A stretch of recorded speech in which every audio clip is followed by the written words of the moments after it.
So I just got laid off from my job. I figured this would be a good time to show you how I made my most recent song and hope that this blows up. And if you start leaving comments about my door back here, I'm gonna have to suck you off. So I'll give you a little preview of the song. The song is titled Wrong. That's the one that we're gonna be breaking down today. Do you trust me? Can you trust me? Will you trust me? Or have I done you wrong? Do you love? So it starts with searching through YouTube for a good beat because that's where the real gold can be found.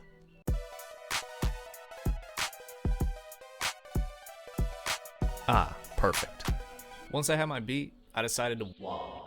Will I ever be good enough? Who am I? What do I want? What am I doing? Am I wasting my time? After I had a nice sesh, I got to action right in my first section, which is the hook, by replaying a section of the beat at a time and basically saying gibberish.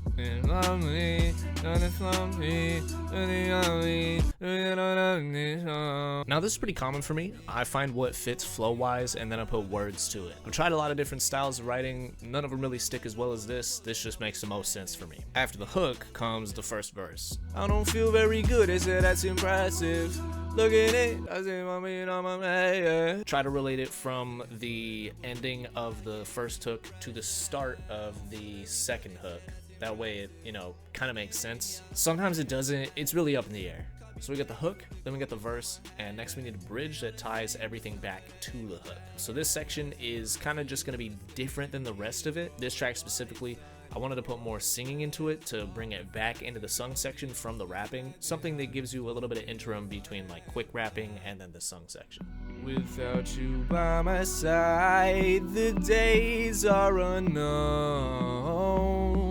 Cool, so we have a hook, we have a verse, we have a bridge, we have a hook, we have another verse that we need to do. So this section is going to be the same thing as the first verse. We're going to kind of bridge the gaps here. So it's another one of those things where I'm just saying gibberish until I find things that fit. If you wanted me, I'll never know. I thought out every option and 1,000 more. Every time I look down to stand up and I know you don't understand it, and I know that I'm so bad for you. I, for this track specifically, went through a lot of stuff that didn't sound very good, and I shelved this track for 6-ish months. Made a verse, didn't like it. Made another one, didn't like it. Made a different section, didn't like it. Broke it down to a new different section, didn't like it. So it took a lot of renditions and finding what I did like, finding what I wanted to do until I found something that was more comfortable for me. But once I did find it, we move on to the next step.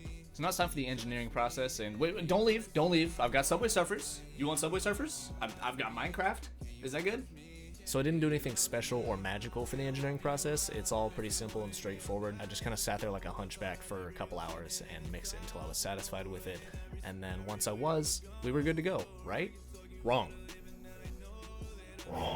Next step is mastering, which I'm okay. I'm not the best mastering engineer out there. I'm not the best mixing engineer out there. I'm not the best at anything out there. I just got laid off from my job, dude. Basically, what I did for mastering is I used a plugin called Ozone. It's kind of cheating. It uses AI to master your song. It gives you all these parameters that are pretty specific to your song because it uses AI to like track out your song and then kind of realize what it should sound like, I guess. And then I changed everything in it because I didn't like how it sounded. So I edited the EQ, the exciter, the compression, everything that it gave me, and then I got to a place where I liked the product that it made.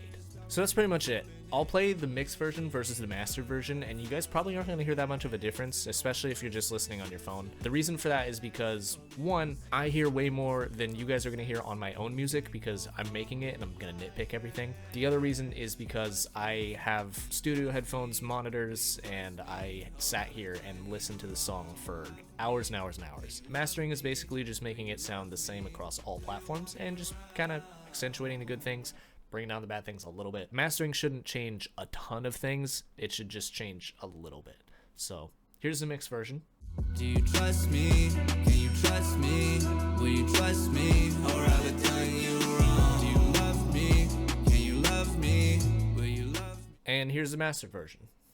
Do you trust me? Can you trust me? Will you trust me? Or have I done you wrong? Do you love me? Can you love me? So yeah, that's the whole process of making the song. From there, I render it out and then I upload it to my distribution company, TuneCore, who then uploads it to streaming platforms. Hope you guys liked this video. It was kind of entertaining to make. Hope it was entertaining to watch. If you guys want more breakdowns of these songs, let me know. Enjoy the music, and I'll see you next time. Countermeasure when I'm pulling